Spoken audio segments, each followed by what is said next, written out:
Hello दोस्तों, नमस्कार। मैं मनीष कुमार पांडे आपका डीपी मनी स्टडी में हार्दिक स्वागत करता हूं। दोस्तों, हम स्टूडेंटों के लिए बहुत ही खुशी की बात है कि Uttar Pradesh police board and प्रोन्नति बोर्ड द्वारा 2023 में 4 परीक्षाएं जो है प्रस्तावित हैं और ये परीक्षाएं दोस्तों बहुत जल्द ही यूपी पुलिस इसको कंप्लीट करा लेगी। और आपको ज्ञात है कि रेडियो ऑपरेटर जो कि इसकी परीक्षा जनवरी में ही प्रस्तावित है, यानी आपको जनवरी, फरवरी, मार्च इन 3 महीनों में लगातार इन सारे एग्ज़ाम आपके लगातार देखने को मिलेंगे।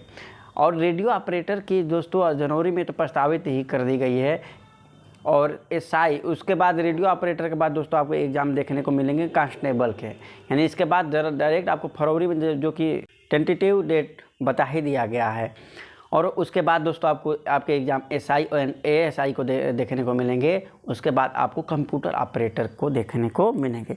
दोस्तों, अगर आप बात करें तो 2024 आपके लिए बहुत ही सुनहरा मौका आप सारे स्टूडेंटों के लिए होगा। और दोस्तों, आप सभी कमर कस कर बैठ जाइए, क्योंकि आपको इन चारों वैकेंसियों में से किसी न किसी वैकेंसी में आपको, और जल्द ही दोस्तों इसके साथ ही साथ देखिए एसआई की जो भर्ती है वो भी आने वाली है। यानी आपको देखिए तो उत्तर प्रदेश पुलिस जो है वो 5 परीक्षाएं आपका बहुत जल्दी जो है आयोजित कराएगा। तो आप सबके लिए मैं एक महत्वपूर्ण सेशन लेकर आया हूं और कंटिन्यू यह सेशन चलती रहेगी। दोस्तों, बहुत स्टूडेंट ऐसे होंगे जो इन चारों वैकेंसी को देख रहे होंगे, बहुत स्टूडेंट ऐसे होंगे जो केवल इन 3 वैकेंसी को देख रहे होंगे, बहुत सारे स्टूडेंट ऐसे होंगे जो केवल 2 वैकेंसी को देख रहे होंगे और बहुत कम ऐसे भी स्टूडेंट होंगे कि किसी ना किसी वैकेंसी को ज़रूर वो देख रहे होंगे। अतः इन चारों वैकेंसी में से किसी भी अगर वैकेंसी को आप और उसके एग्ज़ाम को आप तैयारी कर रहे हैं तो आपके लिए बता दें मैथ्स के सेशन के बारे में। दोस्तों, मैथ अगर देखा जाए तो इन चारों में अगर आप देखिएगा तो चारों में खासकर अगर 3 के देखा जाए, यानी रेडियो ऑपरेटर का, एसआई मिनिस्ट्रियल है, ये एसआई कौन सा है, मिनिस्ट्रियल वाला है, एसआई एंड एएसआई मिनिस्ट्रियल वाला है, और कांस्टेबल, इन तीनों को देखा जाए तो इन तीनों में आपके जो एग्ज़ाम पैटर्न है उसको देखेंगे तो 4 पार्टों में डिवाइड देखने को मिलेंगे। इन 4 पार्टों में दोस्तों अगर हम बात करें तो एक पार्ट मैथ हो गया, क्या होगा, एक पार्ट मैथ हो गया और एक पार्ट आपका क्या हो गया, रीजनिंग हो गया, और बाकी आपके बचे क्या, 2 पार्ट बचे हिंदी जीएस के। और बात करें ये मैथ के और रीजनिंग के तो ये क्या है, यानी सभी देखा जाए तो 4 पार्टों में एक महत्वपूर्ण भूमिका निभा रहा है। यानी मैथ की बात करें तो 1/4 भूमिका निभा रहा है, यानी 25% आपके सिलेक्शन में ये योगदान देगा। और इसके साथ ही दोस्तों मैं रीजनिंग के भी क्वेश्चंस को लेकर आऊँगा जो कि वो भी 25%, यानी कुल मिला के चलिए देखिए तो 50% आपके क्वेश्चंस डायरेक्टली एग्जाम में हमारे बताए हुए सारे प्रीवियस ईयर्स क्वेश्चन से मैच खाएंगे। दोस्तों, मैच खाने का मतलब ये है कि प्रीवियस ईयर्स क्वेश्चंस मैं डायरेक्टली आपको बताऊंगा और हर चैप्टर से रिलेटेड कुछ महत्वपूर्ण चीज़ को बताऊंगा ताकि आपके लिए क्या हो, बेनिफिशियल हो। तय मानिए दोस्तों, यदि आप वीडियो को शुरू से अंत तक देखेंगे तो निश्चित ही आप तो एक्चुअल में एक सेशन को देखेंगे और साथ ही साथ उसके आप 4 एग्जामों की तैयारी सरलतापूर्वक कर लेंगे, यानी चारों एग्जाम में। अगर कंप्यूटर ऑपरेटर की बात करें तो कंप्यूटर ऑपरेटर में दोस्तों आप देखिए तो रीजनिंग पार्ट है, उसमें एक है मेंटल एबिलिटी, यानी जो मैथ में है, अभी आपको मैं सिलेबस भी रूबरू कराता हूँ। हाँ दोस्तों, ये है आपके मैथ का सेशन। मैथ के सेशन में देखिए दोस्तों क्या है, संख्यात्मक मानसिक योग्यता परीक्षा। इसके बाद चौथा सेशन दोस्तों रीजनिंग का भी रहता है। तो इसमें अगर देखते हैं तो इसके संख्यात्मक यानी न्यूमेरिकल एबिलिटी में क्या है, देखिए नंबर सिस्टम है, यानी आगे देखिए सरलीकरण है, दशमलव और भिन्न है, महत्तम समापवर्तक और लघुत्तम समापवर्तक है, अनुपात और समानुपात है, प्रतिशतता है, लाभ और हानि है, साधारण ब्याज है, चक्रवृद्धि ब्याज है, भागीदारी है, औसत है, समय और कार्य है, समय और दूरी है, सारणी और ग्राफ का प्रयोग करके कैसे सॉल्व करते हैं क्वेश्चंस, मेंसुरेशन है, और साथ ही साथ अंकगणितीय संगणना एवं अन्य विश्लेषणात्मक कार्य और विविध यानी जो अन्य चीज़ है वो इसमें आएंगे। तो दोस्तों आपने देखा कि मैथ में इस सेशन में आपके इस सेक्शन में आपके न्यूमेरिकल एबिलिटी और मेंटल एबिलिटी से क्वेश्चन जो कि रीजनिंग से भी आपके मैच करेंगे, मतलब रीजनिंग कर सकते हैं इसको, जैसे logical diagram, symbol and relationship. आगे देखिए तो word formation test, letter and number series, यानी एक रीजनिंग के भी पार्ट है। ये सेशन दोस्तों देखिए 4 पार्टों में ये एक पार्ट है, 4 पार्टों में ये एक पार्ट है, उसके बाद रीजनिंग के एक और अन्य पार्ट होता है। तो ये जो साइलेबस है अभी हमने जो आपको डिस्कस किया, ये जो अभी हमने क्या डिस्कस किया, इसके इन तीनों में वो जो मैंने सिलेबस दिखाया वो प्योर इन तीनों में आप देखिएगा जाकर, तीनों में सेम टू सेम आपको देखने को मिलेंगे। दोस्तों कंप्यूटर ऑपरेटर में जो न्यूमेरिकल एबिलिटी वाला सेशन था और एक क्या था मेंटल एबिलिटी, तो न्यूमेरिकल एबिलिटी वाला नहीं आता है, मेंटल एबिलिटी वाला पार्ट कंप्यूटर ऑपरेटर में भी आपको देखने को मिलेगा। यानी आप यहाँ पर यदि इन सारे क्वेश्चनों को जो कि मैं प्रीवियस ईयर्स के क्वेश्चंस, यानी प्रीवियस ईयर कौन सा क्वेश्चन जो 2021 में आपको पता है कि आपको यूपीएसआई की बहुत बड़ी वैकेंसी निकली थी दोस्तों, बहुत बड़ी भर्ती निकली थी, उसका एग्ज़ाम दोस्तों ऑनलाइन मोडों में हुआ था और वो कई शिफ्टों में चला था एग्ज़ाम दोस्तों, क्योंकि बहुत सारे लड़कों ने भर रखा था, इसलिए उत्तर प्रदेश पुलिस बोर्ड जो है कई शिफ्टों में पेपर कराया। हर शिफ्ट का पेपर मेरे पास मौजूद है दोस्तों, और हर चैप्टर से जो है ईपी बोर्ड ने क्वेश्चन को, पुलिस बोर्ड ने क्वेश्चन को जो है पूछा था। तो अगर आप उन प्रीवियस ईयर्स क्वेश्चंस को अगर मेरे साथ अगर आप सॉल्व कर लेते हैं तो आप निश्चित मानकर चलिए कि आपके आने वाले क्वेश्चन कोई भी गलत नहीं होंगे। एक बात और कहने जा रहा हूं दोस्तों मैं कि पूरे मैथ के क्वेश्चन को मैं हकीकत विधि द्वारा बताऊंगा। कौन सा विधि? हकीकत विधि द्वारा, यानी हकीकत ज्ञान द्वारा। यानी हम कोई भी ट्रिक के चक्कर में नहीं पड़ेंगे, केवल हकीकत ज्ञान से सारे क्वेश्चन को सॉल्व करेंगे।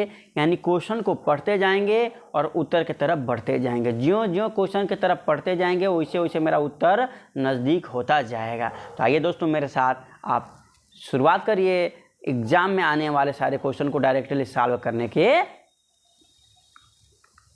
तरीका को। चलिए दोस्तों शुरू करते हैं।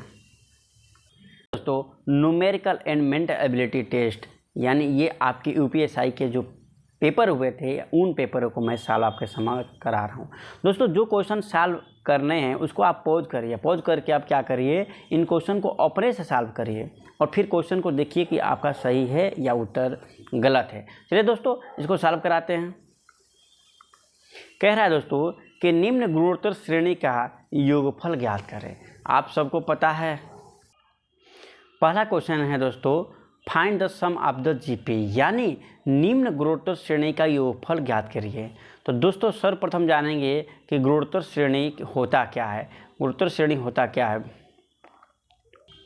दोस्तों? श्रेणी का मतलब क्या हुआ? बढ़ता या घटता क्रम, या एक क्रम जो पालन करते हुए चलता हो। और बात करते हैं गुणोत्तर श्रेणी का मतलब क्या होता है। तो गुणोत्तर श्रेणी का मतलब होता है कि किसी निश्चित अनुपात में संख्याओं का क्या होगा, एक सीरीज होगा। निश्चित अनुपात बोले तो जैसे मान लो कि ये है हमारा एक में हम किसी एक निश्चित संख्या से गुणा करते हैं, मान लो 2 से करते हैं तो 1 में 2 से गुणा करेंगे तो क्या होगा 2, इस 2 में फिर 2 से गुणा करेंगे तो क्या होगा 4, इस 4 में फिर 2 से गुणा करेंगे तो क्या होगा 8 में फिर 2 से गुणा करेंगे तो क्या होगा 16। इस प्रकार के जो सीरीज मिलते हैं उसको हम गुणोत्तर श्रेणी के नाम से जानते हैं। और इन गुणोत्तर श्रेणी में 3 वेरिएबल्स हैं जिसके बारे में हमें जानना होता है। एक वेरिएबल्स ए क्या होता है ये जानना है, एक वेरिएबल्स आर के नाम से जानते हैं ये क्या होता है ये जानते हैं, एक वेरिएबल्स हमारा यन क्या होता है इसके बारे में जानते हैं, और कभी कभी हमें ज़रूरत पड़ जाती है एक वेरिएबल्स यल की ये क्या होता है ये भी बात हम समझ लेते हैं। यानी ये आपको अपने कापी पर लिख लेना है, हेडिंग डालना है जीपी गुणोत्तर श्रेणी, उसमें 4 वेरिएबल्स के बारे में लिख लेना है, ये 4 वेरिएबल्स जो हमने बताया। और साथ ही साथ हम 2 इम्पोर्टेंट फार्मूला बताएंगे और वो 2 फार्मूला आपको पता होगा, इन चारों के बारे में पता होगा, ये चैप्टर ख़त्म, कहीं से भी एग्जाम में क्वेश्चन आएगा तुरंत ही इसको आप सॉल्व कर ले जाएंगे। तो आखिर वो 2 क्या इम्पोर्टेंट फार्मूला है उसे याद रखिए। हाँ दोस्तों, और ये 3 फार्मूला आपको याद रखना है क्या, कि गुरुत्तर श्रेणी के एनवां पद ज्ञात करना हो। एनवां पद ज्ञात करने का मतलब क्या दोस्तों, मान लो कोई गुरुत्तर श्रेणी दे दिया हो, कह दिया उसका 10वां पद ज्ञात करो, 20वां पद ज्ञात करो, तो 10वां पद का मतलब क्या, n के जगह 10 रख दोगे। 20वां पद का मतलब क्या, n के जगह 20 रख दोगे। तो इस फार्मूला से ज्ञात करते, कहाँ, किस फार्मूला से, Tn मैंने 10वां पद बराबर होता है a यानी प्रथम पद इंटू सर्वानुपात r, सर्वानुपात r के पावर क्या, n माइनस वन, n का मान क्या, यानी यही 10 का मान यहाँ रख दोगे। यानी दूसरा पद कहेगा तो n का जगह 2 होगा, तीसरा पद कहेगा तो n का जगह 3 होगा। a और r क्या है, पिछले वीडियो में मैंने आपको बता ही दिया है। n यहाँ पर क्या होगा दोस्तों, दूसरा पद, तीसरा पद, चौथा पद, पांचवा पद, जो पद कहेगा nवां पद वो मान n रहेगा।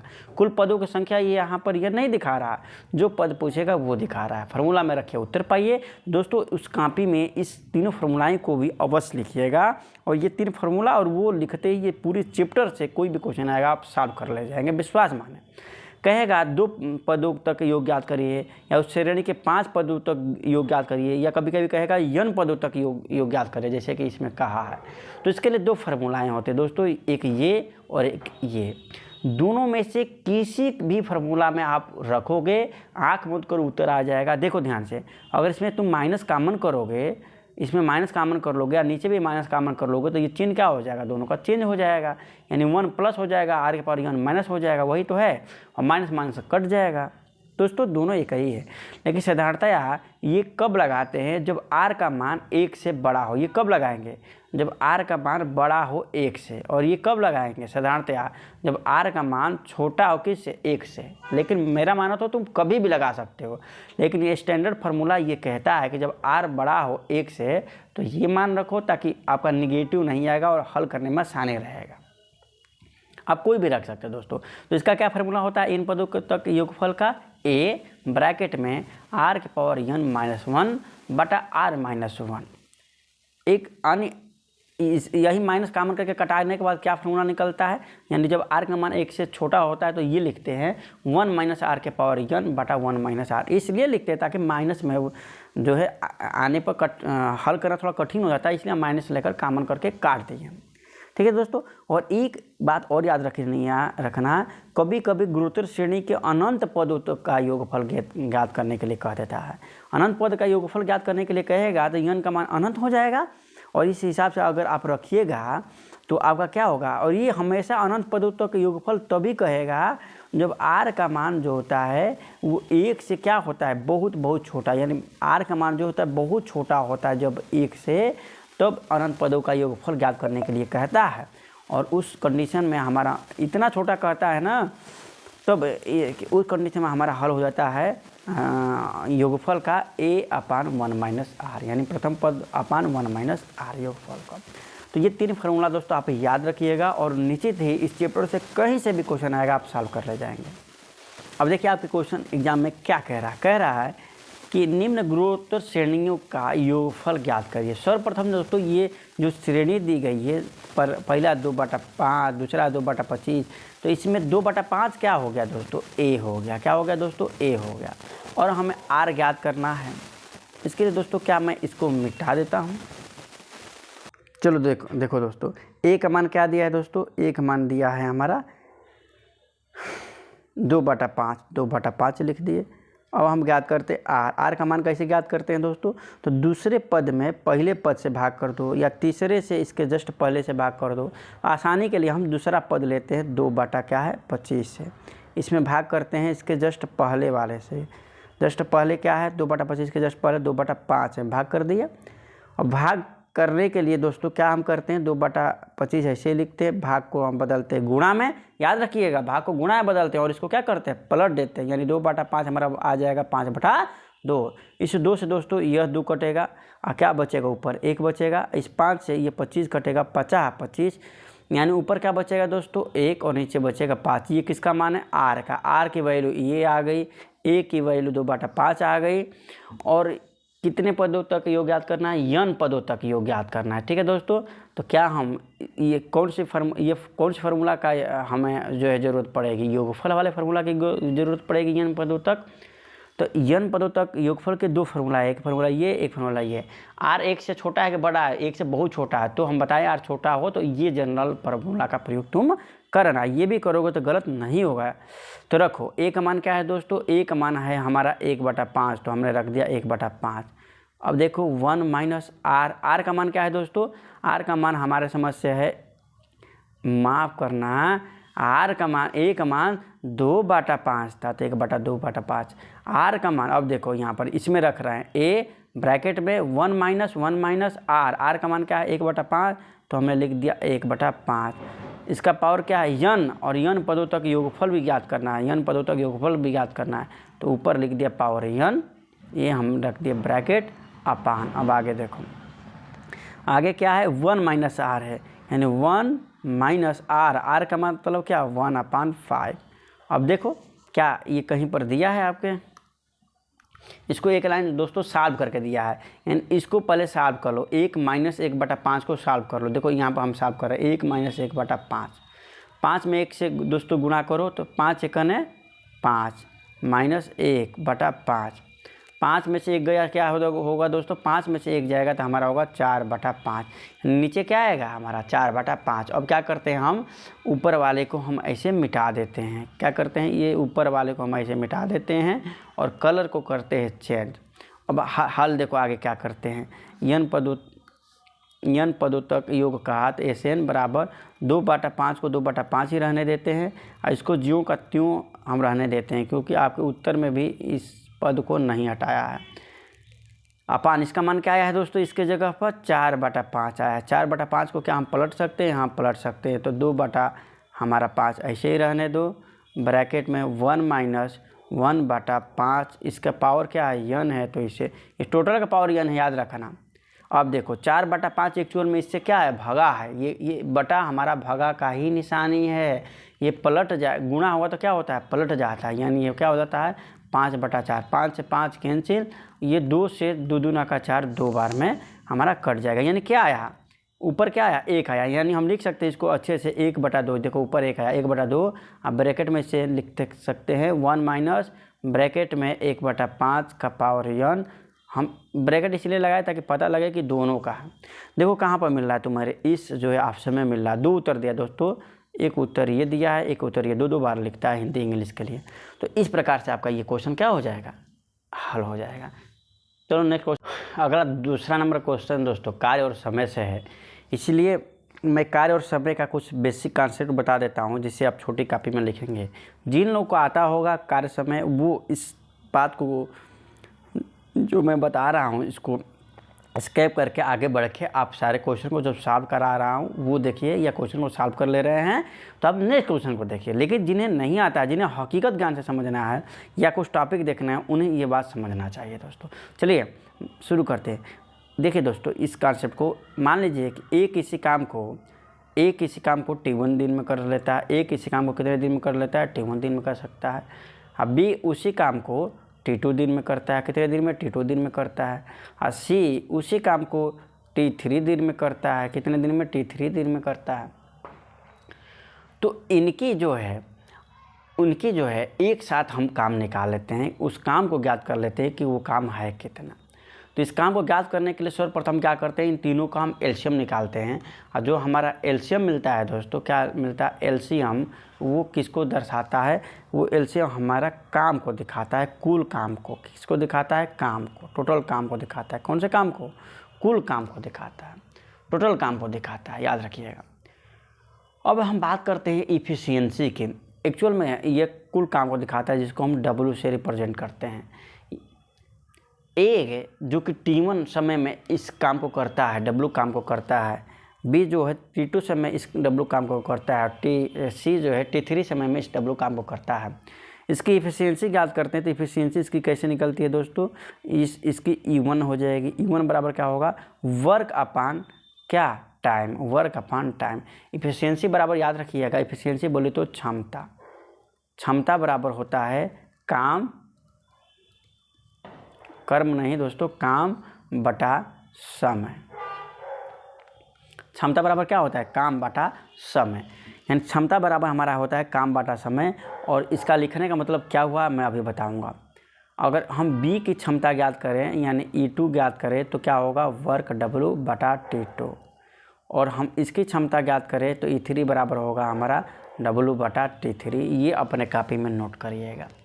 अब बात आता है कि क्षमता होता क्या है। तो क्षमता मतलब होता है कार्य बटा समय। किसी से भी भाग हो तो उसको हम एकांक मानते हैं। क्या कहते हैं, एकांक मानते हैं। इन एकांक समय में हम कितने काम को करते हैं ये हमें क्षमता बताती है। एकांक समय को बोले तो समय का मात्रक कुछ भी हो सकता है दोस्तों। समय का मात्रक दिन हो सकता है, समय का मात्रक घंटा हो सकता है, समय का मात्रक मिनट हो सकता है, समय का मात्रक महीना हो सकता है। जनरल दिन आपको देखने को मिलते हैं। तो अगर दिन होगा तो इसका मतलब हुआ एकांक समय में, माने एक दिन में हम इतने काम को कर सकते हैं। क्षमता क्या बताता है कि एक दिन में हम इतने काम को कर सकते हैं। जो हमारा क्षमता है वो बताता है कि एक दिन में हम इतने काम को कर सकते हैं एकांक समय में। अगर वो मात्रक मिनट में है तो वो बताता है कि एक मिनट में हम इतने काम को कर सकते हैं। एक चीज़ और दिखाई दे रही है कि क्षमता हमारा जो होता है समय का व्युत्क्रमानुपाती होता है। यानी अगर कोई पूछेगा कि E1 और E2 में जो रेशियो है वो समय में अगर बताइएगा तो क्या होगा, व्युत्क्रमानुपाती यानी पलट जाएगा। यानी क्या हो जाएगा, T1 ratio T2 ratio T1 हो जाएगा, T2 रेशियो T1 हो जाएगा, यानी पलट जाएगा। ये महत्वपूर्ण फार्मूला आपके सामने निकल कर आया, एक ये और एक ये। यहाँ से भी देखिए दोस्तों, E1 का मान हमारा क्या है, W/T1 है, और E2 का मान हमारा W/T2 है। इन दोनों में भाग करिएगा तो ये W से W हमारा एक बार में कट जाएगा, और ये जो T1 है ये नीचे रहेगा और T2 जो ऊपर पलट के चला जाएगा। यहाँ से भी आप इस कॉन्सेप्ट को देख सकते हैं। तो आपको याद रखने वाली महत्वपूर्ण चीज़ है ये फार्मूला याद रखिएगा और ये फार्मूला नोट करिएगा। और ये बात जरूर याद रखिएगा कि एकांक समय में किया गया काम हमारा क्षमता कहलाता है। मान लीजिए ए की क्षमता 3 है, ए की क्षमता 3 है, तो ये अपने आप में क्या कह रहा है, ये कह रहा है कि ए जो है एक दिन में 3 काम को कर सकता है। तो दोस्तों यह काम हम आसान बनाने के लिए एलसीएम लेकर, इन तीनों का एलसीएम लेकर इस काम को ज्ञात करते हैं, जो टोटल काम को दर्शाता है। ए इसी काम को करेगा, बी इसी काम को करेगा, सी इसी काम को करेगा, लेकिन अलग अलग क्षमता के अनुसार अलग अलग इनकी टाइमिंग लगती है। जिसकी क्षमता ज़्यादा होगी वो समय कम लेगा, याद रखिएगा, क्योंकि एक दूसरे का व्युत्क्रमानुपाती होता है। एक बात और महत्वपूर्ण 100% जो है नोट डालकर लिखिएगा, बहुत ही महत्वपूर्ण, कि कोई भी काम अपने आप में 100% होता है। कोई भी काम अपने आप में 100% होता है, और 100% की वैल्यू क्या होती है, 1 होती है। यानी प्रत्येक काम कितना होता है, 1 होता है या 1 भाग होता है। कोई भी काम क्या होता है, 1 होता है, या बोले तो 1 भाग होता है। ये नोट डालकर लिखना, और किसी भी क्वेश्चन को आप आसानी से सॉल्व कर ले जाएंगे। केवल यह 3-4 बात बताया, यह अगर आप जानते होंगे तो। चलिए इस क्वेश्चन को सॉल्व करते हैं। दोस्तों मैं ये 3-4 टॉपिक कोई भी क्वेश्चन से पहले ये इसलिए बता दे रहा हूँ ताकि मैं इनका लेक्चर नहीं लिया हूँ, अलग अलग टॉपिक का लेक्चर नहीं लिया हूँ, और जिसका लेक्चर लिया हूँ उसका मैं नहीं बताऊँगा। आप जाकर मेरे प्लेलिस्ट में जाकर मैथ के सेशन में उसके लेक्चर को देखेंगे, और लेकिन ये नहीं बताया हूँ इसलिए बेसिक चीज़ बता देता हूँ। इतने में आप पूरे संपूर्ण चैप्टर को सॉल्व कर ले जाएंगे। यानी एक चैप्टर एक मेथड का ही मैं बात करता हूँ। चलिए क्वेश्चन को दोस्तों अब सॉल्व करते हैं कैसे। 2-3 पॉइंट जो मैं बताया हूँ वो अपने छोटे कॉपी में ज़रूर नोट करें। इस पॉइंट से हम पूरे चैप्टर को समाप्त कर ले जाएंगे।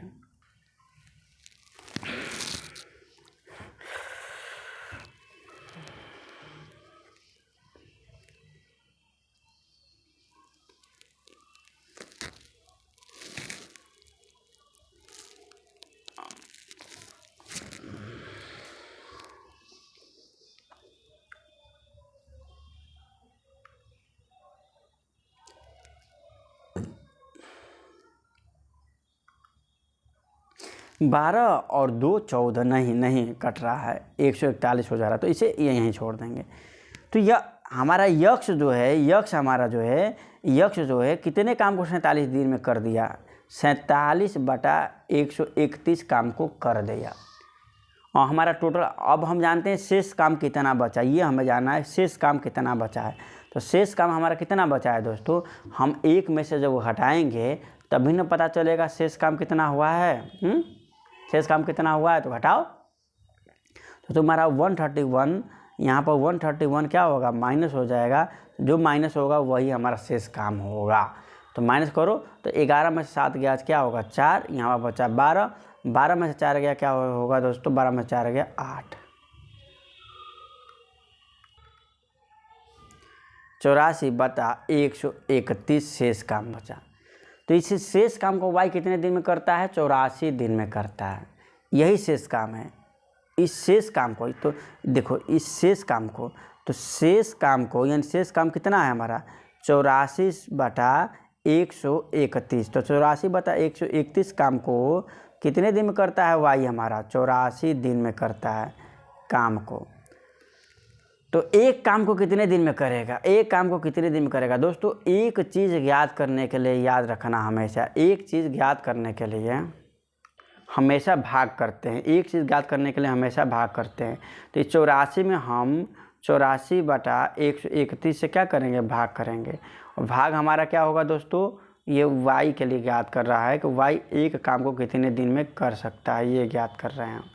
ठीक है, तो 84 गुणा यहाँ पर क्या हो जाएगा? 84/131। अरे यार, 84 गुणे 131 बटा क्या होगा? 84 होगा। 84 कट जाएगा। हमारा एक काम को कितने दिन में कर सकता है? 131 दिन में। ज्ञात होगा दोस्तों? क्या ज्ञात हो गया? कि यक्ष किस काम को 131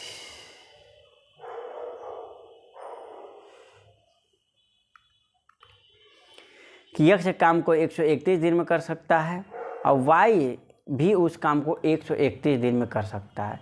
ये भी 131 दिन में कर सकता है, ये भी 131 दिन में कर सकता है। यानी यक्ष और y दोनों मिलकर 131 दिन में कर सकते हैं।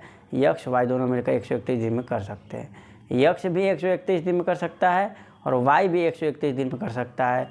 इन दोनों का एलसीएम लोगे तो 131 ही होगा। 131 में 131 से भाग करोगे तो एक एफिशिएंसी निकलेगा, इसमें से भाग करोगे तो एक एफिशिएंसी निकलेगा। ये टोटल वर्क है, एलसीएम लिए हैं। अब हमें ज्ञात करना है कि दोनों मिलकर यानी दोनों का टाइम यानी यक्ष प्लस वाई मिलकर इस काम को कितने दिन में कर सकते हैं। तो समय बराबर क्या होगा? समय बराबर होगा वर्क अपान एफिशिएंसी। दोनों की एफिशिएंसी कितनी है? यानी ई एक्स प्लस ई वाई दोनों की एफिशिएंसी कितनी है? तो वर्क कितना है दोस्तों? वर्क हमारा है 131 और दोनों की एफिशिएंसी क्या है? 1 + 1 यानी 2। यानी 131/2 का मान क्या आएगा? 2 छक्का 12 और 2 पाँचे 10 फिर 2 पाँचे 10 यानी 65.5 तुम्हारा राइट आंसर होगा। चलिए दोस्तों हम नेक्स्ट क्वेश्चन को देखते हैं। नेक्स्ट क्वेश्चन कह रहा है दोस्तों, निम्नलिखित विकल्पों में से दी गई आकृति का सही जल प्रतिबिंब ज्ञात करिए। दोस्तों आप नोट करिएगा, दो ही प्रतिबिंब होता है। एक हमारा दर्पण प्रतिबिंब होता है और एक हमारा जल प्रतिबिंब होता है। याद रखना ये नोट। इस तरीक़ा से आपका यह चैप्टर भी ख़त्म हो गया। दर्पण प्रतिबिंब और एक हमारा होता है जल प्रतिबिंब। जल प्रतिबिंब, दर्पण प्रतिबिंब यानी मिरर इमेज, जल प्रतिबिंब यानी वाटर इमेज। तो ये हमारा मिरर इमेज होता है MI, ये हमारा होता है वाटर इमेज यानी WI।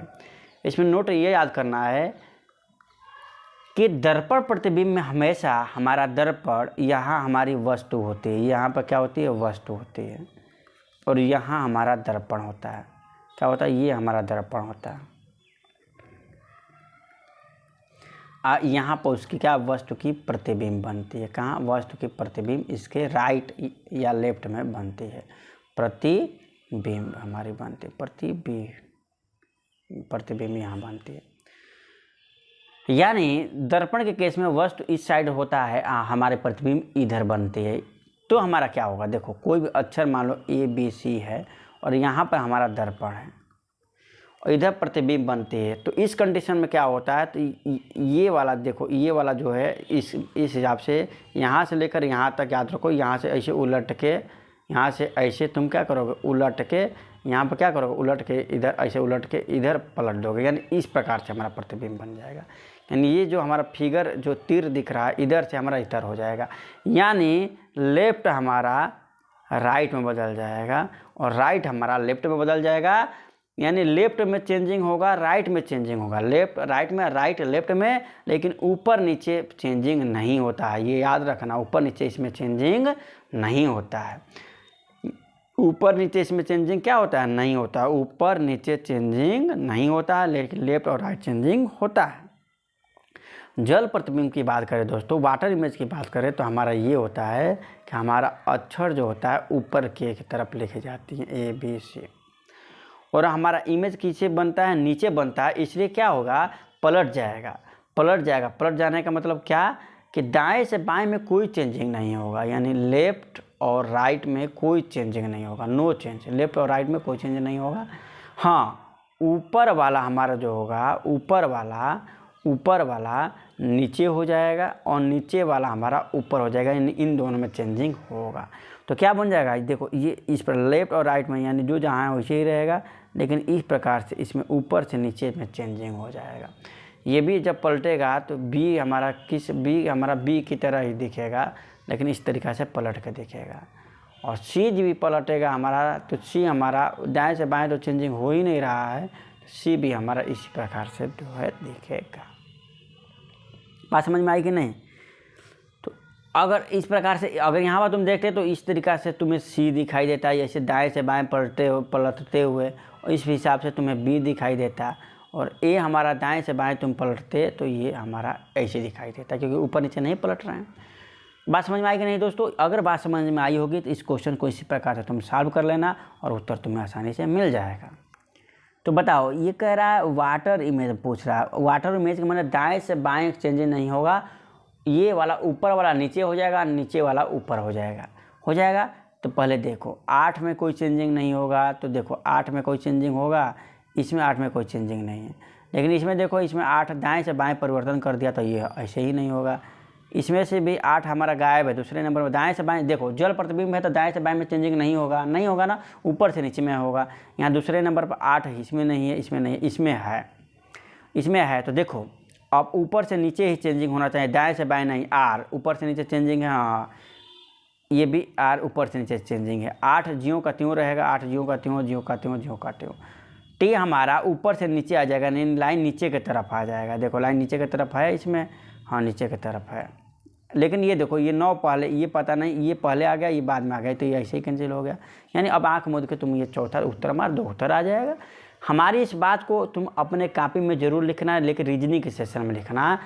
ये 2 पॉइंट अगर लिख लोगे तो ये चैप्टर ख़त्म। नेक्स्ट क्वेश्चन है दोस्तों, 4 अंकों की सबसे छोटी संख्या ज्ञात कीजिए जिसे इतने से विभाजित करने पर शेषफल 7 रहता है। इतने से 4 अंकों की सबसे छोटी संख्या। देखो दोस्तों, क्वेश्चन को पढ़कर ही कैसे उसे सॉल्व किया जाता है बिना किसी ट्रिक के या फार्मूला के। देखो 4 अंकों की सबसे छोटी संख्या, तो पहले 4 अंकों की सबसे छोटी संख्या क्या होती है ये तुम बता दो और ये लिख दो। 4 अंकों की सबसे छोटी संख्या क्या होती है, बोलो? 4 अंकों की सबसे छोटी संख्या तुम्हारी होती है,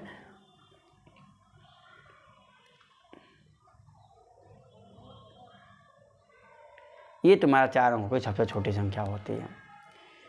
तो 4 अंकों की ऐसे सबसे छोटी संख्या ज्ञात करनी है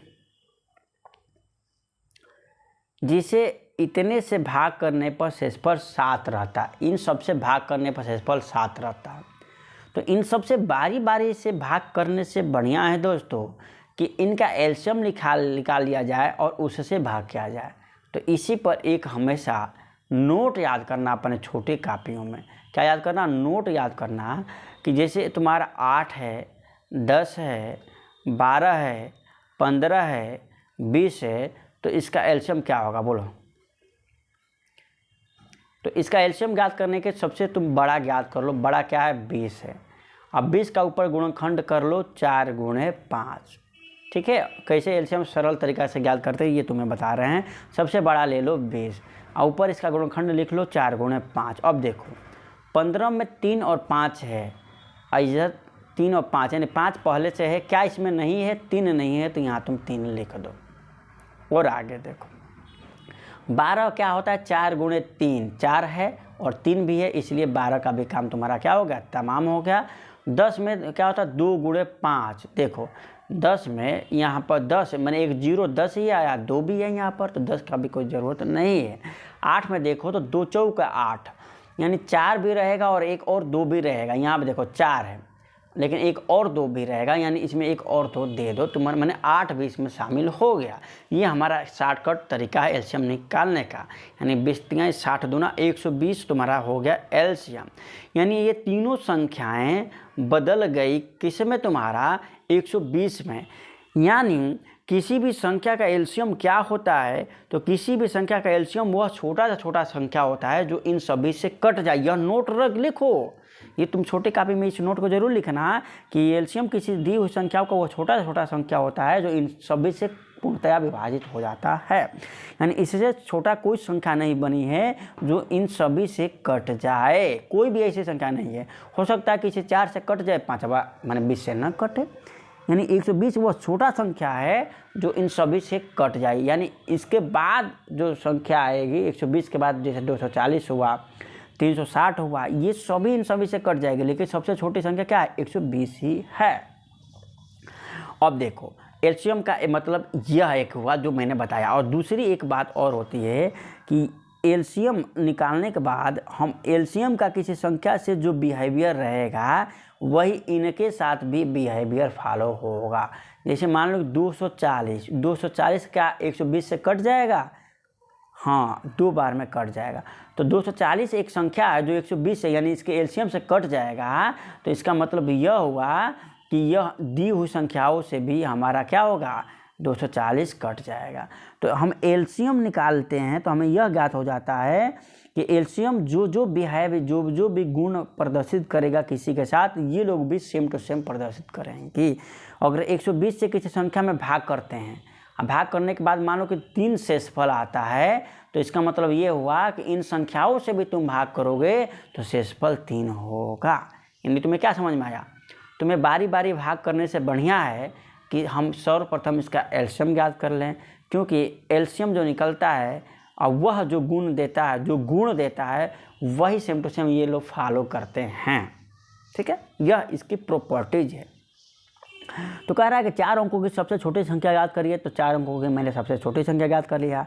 एलसीएम का हकीकत ज्ञान क्या होता है ये मैंने बात याद कर लिया। शेषफल 7 रहना चाहिए, इस बात को हम भूल गए। हम एलसीएम ज्ञात कर लिए, एलसीएम क्या कर लिए, ज्ञात कर लिए। हमारा आ गया एलसीएम 120। तो अब 120 में हम क्या करते हैं, 1000 से, माफ़ करिएगा, 120 से 1000 हम क्या करते हैं, भाग करते हैं ताकि हमें 4 अंकों की छोटी संख्या याद करना है जो भाग करने पर शेष है। लेकिन हम 4 अंक की ऐसी छोटी संख्या सबसे पहले याद करते हैं जो पूर्णतया कट जाए। चलो 120 से भाग करोगे तो कितने बार में जाएगा, तो तुम्हारा 12×8 = 8 बार में जाएगा। तो 8 बार में तुम ले जाओगे तो 12×8 = 96 और 0 हमारा यहाँ पर उतर जाएगा। और इस प्रकार से हमारा 40 यहाँ आ जाएगा, ये कटम कुटा हो जाएगा। यानी तुमने 1000 में 120 से भाग किया तो तुम्हारा 40 शेष बचा, यानी तुम्हारा कटा नहीं। ये 120 से कब पूर्णतः विभाजित होता, जब ये 40 जो शेष बचा ये नहीं रहा होता। तो क्यों ना 1000 में से हम 40 घटा दें। 1000 में से अगर 40 घटाते हैं तो हमारा 960, यानी 3 अंक का आ जाएगा। 3 अंक का, हमें 4 अंक का चाहिए, इसलिए हम घटाने वाला नियम नहीं लगा सकते हैं, बल्कि जोड़ने वाला ही नियम लगा सकते हैं।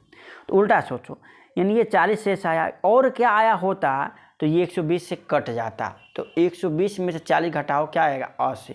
इसमें 80 और हम दे देंगे तो क्या ये 120 से कट जाएगा, हाँ 180 और रहा होता तो 120 कट जाता। यानी 1000 में हम 80 और जोड़ दें तो यह संख्या हमें जो प्राप्त होगी यह हमारा आसानी से 120 से कट जाएगी, क्योंकि 40 यहाँ से और 80 ये, यानी हम जोड़ देंगे तो हमें आराम से 40 और 80 120, यानी ये पूर्णतया विभाजित हो जाएगी। कौन सी संख्या, 180। तो 120 से अगर 180 विभाजित हो जाता है, इसका मतलब हुआ कि 8, 10, 12, 15, 20 से भी विभाजित हो जाएगा, क्योंकि एलसीएम का यह गुण होता है। साथ ही साथ हमें कह क्या रहा है कि शेषफल 7 रहे, लेकिन अब हम इन लोगों से भाग करेंगे तो हमारा शेषफल क्या रहेगा, 0 रहेगा। हमें क्या शेषफल मिलेगा, 0 शेषफल हमारा प्राप्त होगा, क्योंकि पूर्णतः विभाजित हो जा रहा है। लेकिन कह रहा है कि शेषफल 7 रहे, यानी इसमें 7 अगर हम अधिक जोड़ दें, ये तो ऐसी संख्या है जो इन सभी से पूर्णतः विभाजित हो जाएगी, लेकिन हमें 7 शेषफल रखना है, इसलिए 1080 में अगर 7 जोड़ दें तो हमारा 7 क्या रहेगा, शेषफल हमेशा बचता रहेगा, क्योंकि अगर 8 से भाग करेंगे तो 1080 तक तो कट जाएगा, लेकिन 7 जो बचेगा वो नहीं कट पाएगा। वैसे ही बाकी सबसे भी बिहेव होगा। इस प्रकार से हमारा क्या 1087 हमारा राइट आंसर होगा। हमें उम्मीद है कि दोस्तों हकीकत ज्ञान से आप अच्छे से इस सवाल को समझ रहे हैं। दोस्तों इस क्वेश्चन को बहुत ईजी तरीक़ा से हम सॉल्व करेंगे। परसेंटेज वाला क्वेश्चन है दोस्तों, और इसका देखिए दोस्तों कलर दिया है यम। यम किसको दिया है दोस्तों? यम दिया है हमारा 25% को यम दिया है। और क्यू किसको दिया है? क्यू हमारा 10% के वैल्यू को दिया है। पी किसे दिया है? तो पी हमारा 20% को दिया है। यन किसके लिए है? तो यन हमारा 30% के लिए है। ओ किसके लिए है? तो वो मेरा 15% के लिए है। दोस्तों ये कलर थोड़ा सा समझ नहीं आ रहा है, लेकिन आप कॉन्सेप्ट को समझने की कोशिश करिएगा। कह रहा है कि total number of washing machine sold by 85,000, यानी टोटल बेचे गए मशीनों की संख्या 85,000 है, जिससे पाई ग्राफ में दर्शाया है। ये पाई ग्राफ यानी 85,000 किसकी वैल्यू है? टोटल की है। और टोटल कितना परसेंट है दोस्तों? अपने आप में 100% है। 100% की वैल्यू ये है। तो कह रहा है ब्रांड यन और ब्रांड क्यू दोनों मिलकर बेची गई मशीनों की संख्या। ब्रांड यन और यम को मिलकर, यन और क्यू को मिलकर, यन और क्यू को मिलकर, यन ये और क्यू ये, इन दोनों को मिलाकर कितना परसेंट जो कितना परसेंट नहीं कितनी मशीनों को बेची गई। तो काफ़ी इजी तरीका से है दोस्तों, ग्राफ वाला है। तो देखो पहले देखो एक ही फार्मूला हम इसके लिए बताते हैं दोस्तों, और इस फार्मूला से कोई भी क्वेश्चन सॉल्व हो जाता है। कौन सा फार्मूला बताते हैं? वैल्यू अपान किसका इंटू चाहिए बताते हैं। वैल्यू अपान किसका इंटू चाहिए, यानी वैल्यू, ये वैल्यू किसकी दी है दोस्तों? हमारी 85,000 वैल्यू, आंकिक मान लिखते हैं वैल्यू के जगह पर।